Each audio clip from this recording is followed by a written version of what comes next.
जी, क्या नाम आपका? मेरा नाम संतोष रानी है और आज हम यहाँ बाबा साहब की जयंती की पूर्व संध्या पे इकट्ठे हुए हैं और शोभा यात्रा मतलब यूनिवर्सिटी से निकलते हुए पूरे मतलब शहर से निकलते हुए आज हम यहाँ अम्बेडकर चौक पर बाबा साहब के सामने हमने दीप प्रज्वलित किए हैं। और कल बाबा साहब की जयंती पूरे शहर में या पूरे देश में धूमधाम से मनाई जाएगी। और बाबा साहब की पूर्व संध्या पर मैं यही कहना चाहूँगी कि बाबा साहब ने हरेक वर्ग की हरेक जाति की नारी के लिए इतना कुछ करके गए हैं कि आज हम यहाँ खड़े होने लायक हुए हैं। बाबा साहब महिलाओं मतलब हर वर्ग की महिलाओं के मसीहा थे। धन्यवाद जी, थैंक यू। क्या नाम है बेटा? नमस्ते, मेरा नाम विरांशी है। बेटा आज ये कहाँ आए हैं आप?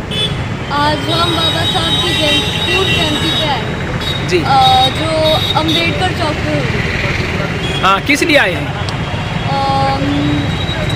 कल बाबा साहब का जन्मदिन है इसलिए आज जयंती हुई। जी जी। तो कितना क्या कुछ जानते हैं बाबा साहब के बारे में आप?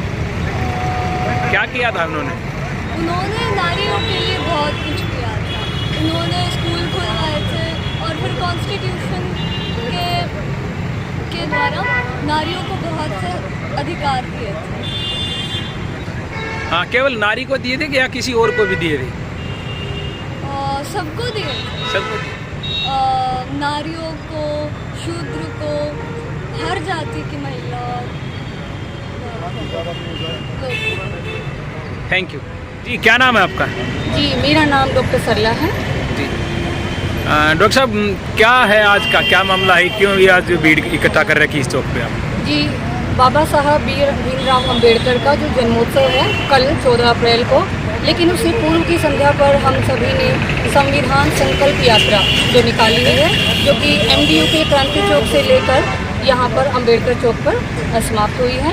और ये इस यात्रा का जो उद्देश्य हमारा है, क्योंकि बाबा साहब की वो असीम कृपा हम कहें या हमारे लिए जो उन्होंने किया, हमारे लिए क्या मतलब पूरे समाज के लिए प्रत्येक जाति प्रत्येक वर्ग की महिला जो है उनके चरणों में नमन करती हैं। क्योंकि आज हम अपनी बात को जो कह पा रहे हैं, जो खड़े हैं इतने मतलब भीड़ में, हम जो औरतें आज दिखाई दे रही हैं वो सभी उन्हीं की कृपा है।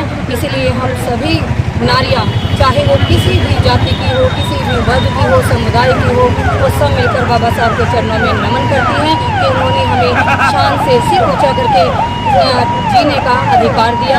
एक बार फिर हम बाबा साहब के चरणों में नमन करते हैं और उनकी जयंती पर, उनके जन्मदिन पर उनको बहुत बहुत शुभकामनाएं, बधाई। काफ़ी लोग यहाँ पर एक नारा लगा रहे थे कि बाबा साहब की आपकी सोच पर हम पैरा देंगे ठोक करे, तो क्या सोच थी उनकी, जानते हैं? बाबा साहब की सोच थी कि प्रत्येक व्यक्ति को शिक्षित होना चाहिए। अगर युवा या कोई भी व्यक्ति शिक्षित नहीं होगा तो उसको ना तो अपने अधिकारों का पता होगा, ना कर्तव्यों का ज्ञान होगा। अब कोई भी व्यक्ति हमारे या कोई भी संस्था कहे, अधिकारी कहे, हमारे अधिकारों का हनन कर रहा है या हमारे साथ किसी प्रकार का दुर्व्यवहार हो रहा है तो हम कैसे समझ पाएंगे।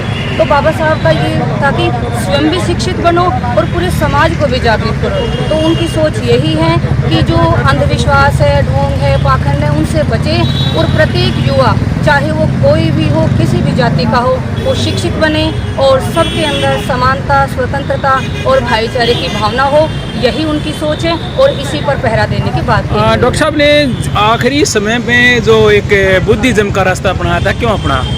क्योंकि देखिए, आज हम देखते हैं कि हिंदू धर्म में देख लीजिए, या अब बहुत पुरानी बात अगर मैं कहूँ तो मंदिरों में जाना हमें अलाउड नहीं था, जो भी मूर्ति पूजा जो भी है, इस तरह के धार्मिक कर्मकांड से हमें बहुत दूर ही थे हम, मान लिया। लेकिन बाबा साहब ने ये कहा कि ऐसा एक गौतम बुद्ध का ही धर्म है जो समानता का संदेश देता है, जिसकी शरण में सभी एक समान है, कोई ऊंच नीच जाति पाति के आधार पर कोई छोटा बड़ा नहीं है। इसीलिए बाबा साहब ने ये संघ का रास्ता चुना और उसी पर चलने के लिए प्रेरित किया। Thank you.